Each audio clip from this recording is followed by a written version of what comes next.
Dilinin biri kuyuya bir taş attı. Gelin hep birlikte çıkaralım. Koronavirüs önlemleri çatısında uzaktan eğitime başlandı. TRT ve EBA TV öncülüğünde bu sistem başlamış oldu. Peki nedir bu Zoom meselesi? Zoom'u bugüne kadar ben hiç kullanmadım. Korona günlerine kadar adını bile duymadım. Desem yeridir yani. Dolayısıyla Zoom'un reklamını yapacak değilim. Fakat o taşı da çıkarmamız lazım. Son zamanlarda bu Zoom konusu zaten aşırı şekilde can sıktı. Aklıma birden İbrahim Müteferrika geldi. Nedense. Malum herkes bilir bu hikaye. Yani biliyorsunuz değil mi? Anlatmayacağım. Biliyorsunuz. Matbaada bazı geri kafalıların salakça düşünceleri ve inanışları yüzünden yıllarca girememişti bu ülkeye. Zoom da sanki buna biraz benzemiyor mu? Yoksa biz de biraz geri kafalıyız ve salakça mı düşünüyoruz? Neyse, bu konuya yeniden geleceğim. İbrahim Müteferrika çünkü Türk tarihinde çok önemli.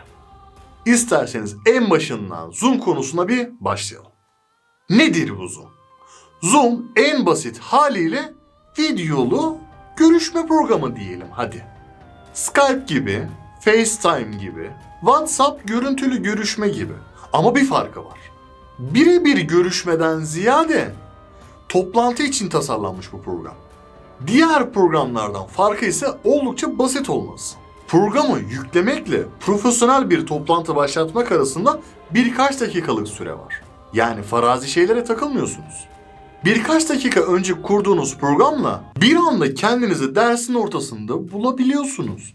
Ya eğitimde sanki biraz kolaylık sağlamıyor mu? iOS, Android ve Windows hiç fark etmiyor. Her yerde çalışıyor bu program. Şunu belirtmekte de fayda var. Program toplantıya girmeden önce sizden onay alıyor. Bak kamerayı açayım mı? Bak mikrofonu açayım mı? Emin misin? Gibi. Siz izin vermedikçe de kimse sizin mikrofonunuzu ve kameranızı açamıyor. Diyelim ki öğretmensiniz. Giriyorsunuz programa, başlatıyorsunuz bir tane ders. Her görüşmenin de bir numarası var. WhatsApp'tan da öğrencilerinize bu görüşmenin linkini veya ID'sini atıyorsunuz, yani o numarayı. Ve o numarayla isteyen herkes o toplantıya katılabiliyor. İsterseniz bir de şifre de belirleyebiliyorsunuz. Böylelikle şifreyi bilmeyen o linki olsa dahi, ID numarası olsa dahi lönk diye dersin ortasına dalamıyor. Programı öğretmen açtı. Sanki dersteymiş gibi artık. Ekranında herkes karşısında. Yani bütün sınıfı görebiliyor. Yönetici öğretmen olduğu için de merak eden, soru sormak isteyen varsa onun mikrofonunu açıyor ve sesini alıyor. Diğer insanlar da duyuyor. Daha sonrasında sesi kapatıyor, dersini anlatmaya devam ediyor. O saatten sonra kontrol öğretmenin elinde zaten. Bakın burası çok önemli. Yayına katılan öğrenciler onay verirlerse mikrofonu ve kamerasını öğretmen açabiliyor. Onay vermezse açamıyor zaten. Genelde öğretmenler şöyle yapıyor. Herkesin mikrofonunu kapatıyor, kendisi anlatıyor. Basit bir internet bağlantısında bile her şey çok net. Görüntü gerçekten kaliteli. Program bu konuda hakkını veriyor yani. Mikrofon açıldığında birazcık kalite düşüyor. Ama çok da değil yani. Aynı zamanda öğretmen ekranındaki bir şeyi öğrencilerle paylaşabiliyor. Yani bir slide göstermek istiyorsa onu gösteriyor. Bir fotoğraf göstermek istiyorsa onu gösteriyor. Ya gayet verimli bir şekilde ders anlatılabiliyor. Üstelik bu teknoloji şu an ülkemizde birçok sınıflarda dahi kullanılamıyor. Herkes karşısında görüntüde olduğu için de öğretmen aynı zamanda öğrencilerini de kontrol edebiliyor.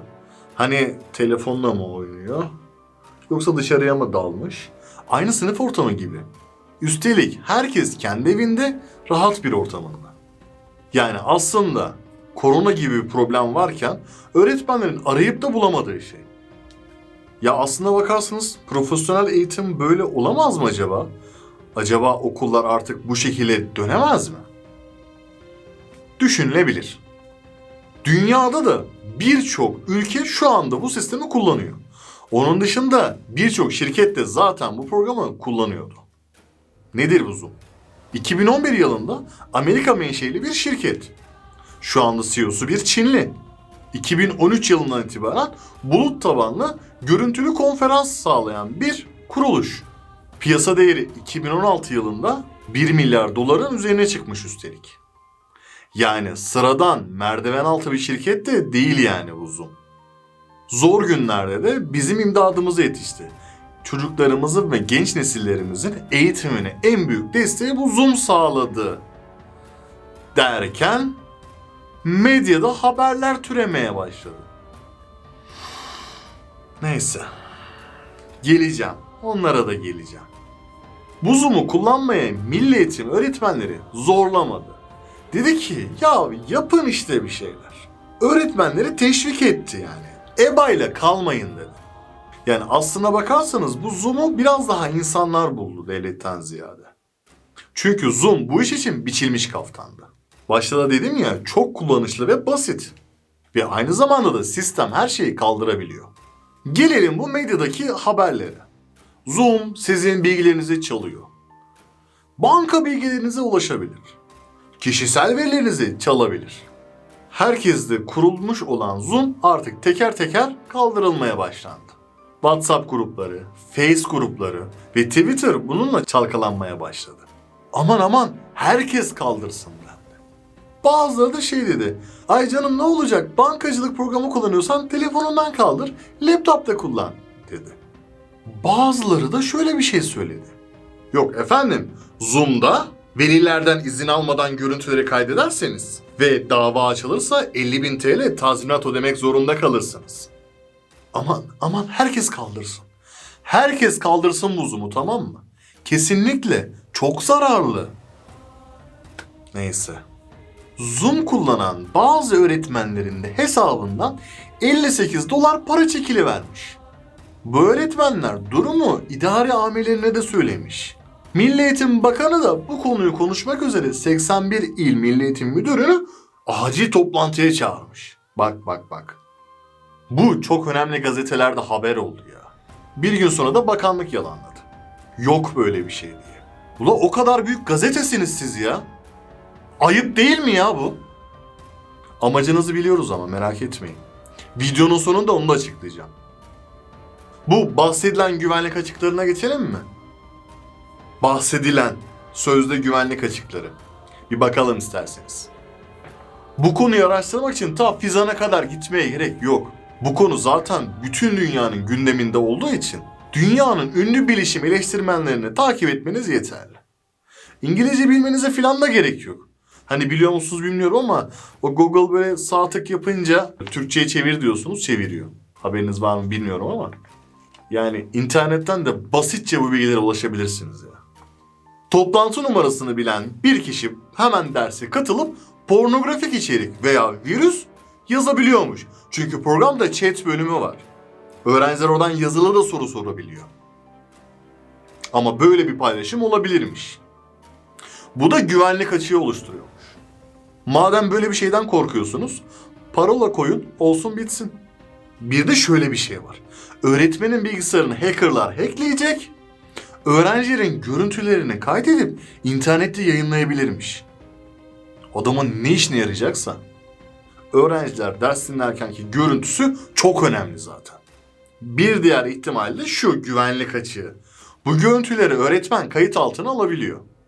Daha sonrasında öğretmen bu görüntüleri satabilir, yayabilirmiş. Eğer gerçekten zaten böyle bir öğretmenimiz varsa vay halimize. Aynı zamanda da o görüntüleri kim alır bilmiyorum ama bir de şöyle bir şey var. Eğer Zoom'a giriş yaparken Google hesabımı kullan veya Face hesabımı kullan dediğinizde Facebook bu kişileri kaydediyor. Daha sonra sizin karşınızda Face'te bu kişiyi tanıyor olabilir misiniz diye karşınıza çıkarıyor. Sonra merak ediyorsunuz lan bu Face benim tanıdıklarımı nereden biliyor ya? Nasıl bunu benim karşıma çıkarıyor diye. Yani başka yok yani değil mi? Başka yok. Evet Amerika'da bazı şirketler çalışanlarına bu programı yasakladı. Bunlardan Elon Musk'ın SpaceX şirketi ve NASA var. Ulan iyi de adamlar dünyanın en önemli toplantılarını yapıyorlar. En gizli bilgileri onlarda. Güvenlik açığı oluşturmamak için başka hiçbir program kullanmıyor adamlar. Dünyanın en büyük teknoloji şirketi ya. El alemin yazdığı yazılımı mı kullanacak bir de? Neyse, daha bizim NASA'ya gitmemize çok var. Çok. Şimdi bahsettiğimiz riskler WhatsApp'ta, Face'te var mı yok mu buna bakalım. Bütün riskler zaten bu programlarda da var. Her gün kullandığınız WhatsApp'ın, Facebook'un, Instagram'ın sizin nelerinizi kaydettiğini, neleri kayıt altına aldığını duysanız dudağınız uçuklar zaten. Söylemesi kolay. Yok efendim, çocukların görüntüsünü kaydediyormuşsun. Ulan siz değil misiniz? Face'te torunun fotoğraflarını paylaşan, ay çocuğum böyle oldu, böyle büyüdü diye videosunu paylaşan, çocuğum ilkokula gitti, bakın nasıl ders çalışıyor diye paylaşan. Ne oldu da şimdi paylaşmaktan korkar hale geldiniz? Şimdi mi geldi aklınıza o çocuklarınızın mahremiyeti? Hani sen sevgiline o fotoğrafları atıyorsun ya hani. Hani karınla aslında iş yerindeyken o çekildiğin, karşılıklı attığın fotoğraflar var ya hani. Gizlice. İşle alakalı diyelim. O fotoğrafları zaten WhatsApp depoluyor. Bunu da senden gizlemiyor zaten. Bunlar benim veri tabanımda var diyor. Sen bunları umursama ama çocuğun ders dinlemeye gelince vay benim çocuğumu kaydederler. Devam edelim böyle. Kim ne yapsın Atatürk İlkokul 3B sınıfı öğrencilerin ders dinlerkenki görüntüsünü. Senin o iş fotoğrafların varken, bunun hazır sektörü de varken. Neyse. Siz şey demiyor muydunuz ya? Az önce de söylemiştim. Sinirlendim biraz. Hani bir YouTube kanalı açsak, videoları çekip koysak, çatır çatır da paraları saysak diyen. Şimdi öğretmenler öğrencilerine bir şey yapıyor diye neden engellemeye çalışıyorsunuz? Devlet zorla o öğretmenlere ders verin demedi. Gönüllü olarak yapıyor öğretmenler bu işi. Şimdi gelelim bakanlığa. Yasak demedi. Serbest de demedi. Üstü kapalı, ya yapın işte dedi. Daha sonra hiçbir şeyi bana getirmeyin dedi. Her zaman olduğu gibi. Bizim burada asıl problem görmemiz gereken bu virüs yüzünden sıcacık evlerimizde otururken, tabii herkesi kastetmiyorum, çok zor durumda olan aileler de var. Ama bırakın da çocuklarımız eğitim görsün. Eğitimden bu kadar korkmayın. Merak etmeyin, okumuşların şehri olmaz. Avrupa'da, Amerika'da o kadar virüs belası varken, o kadar zor durumdayken ya binlerce saat ders işlendi bile ya. Biz bir adım bile ilerleyemedik. Biz millet olarak Zoom gibi bir program neden yapamıyoruz'a girmiyorum bile. Yani yazıklar olsun. 10 tane yazılımcı bir araya gelip bir böyle program yapamıyor. Ama elin yabancısı yapınca da vay efendim kaka, vay efendim kötü. Devam böyle, devam. İbrahim Müteferrika'dan 1 gram ders almamışız ya. Yazıklar olsun diyorum sadece. Yazıklar olsun. Böyle güzel bir teknoloji varken, muazzam güzellikleri varken 1 gram bile faydalanmamak için el birliğiyle bu programa karşısınız. Sizin tek bir derdiniz var. Bizim çocuklarımız, gençlerimiz asla ilerleyemesin. Her daim cahil kalsın istiyorsunuz. Üstelik el birliğiyle. Yazıklar olsun size. Aman Zoom kullanmayalım. Kullanma kardeşim. Kullanma. Sen cahil kaldın, çocuğun da cahil kalsın. Bu memleket 1 gram ileri gitmesin. İbrahim Müteferrikalardan bu memlekete hiç çıkmasın istiyorsunuz siz. Yazıklar olsun. Değil mi? Zoom şimdi güvenlik açığı var. Sen git Hangout kullan. WeChat kullan. Skype kullan. Messenger kullan. WhatsApp kullan. Bu haram, ötekiler helal. Ula yeter ki kullansın birini ya. Kullansın. Senin çocukların görüntüleri bir yerde paylaşılacakmış. Ula kim izlesin senin çocuğunun görüntüsünü ya? Çıplak mı çıkarıyorsun ekrana? Herkes orada ders dinlemek için orada bulunuyor ya. Ve öğretmen canı çıkıyor bu insanlara bir şey öğretebilmek için. Ya öğretmenler bizim her şeyimizdir. Öğretmenlere de yeteri kadar değer vermiyoruz zaten bu memlekette. Daha ne diyebilirim ki ben size? Devlet böyle koronavirüs gibi şeylerle uğraşırken ya bırakalım da halk olarak bari biz de bir şeylerin ucundan tutalım ya. Bölünmeyelim artık ya. Sizin her bilginizi zaten çalıyorlar her an hem de. Ama konu çocuğunuza ders anlatmaya gelince benim çocuğumun görüntüsü alınmasın. Lan Face'e de koyma o zaman. WhatsApp'tan da atma o zaman. Zaten bu bilgiler kayıt ediliyor. Onların veri tabanlarına. Ama merak etmeyin, kimsenin umurunda bile değilsiniz. Sadece siz kendinizi bu kadar çok önemsiyorsunuz. Keşke çocuğunuzu da biraz önemseseniz de eğitimine destek olsanız, köstek değil. Şu 58 dolar meselesine geri dönmek istiyorum.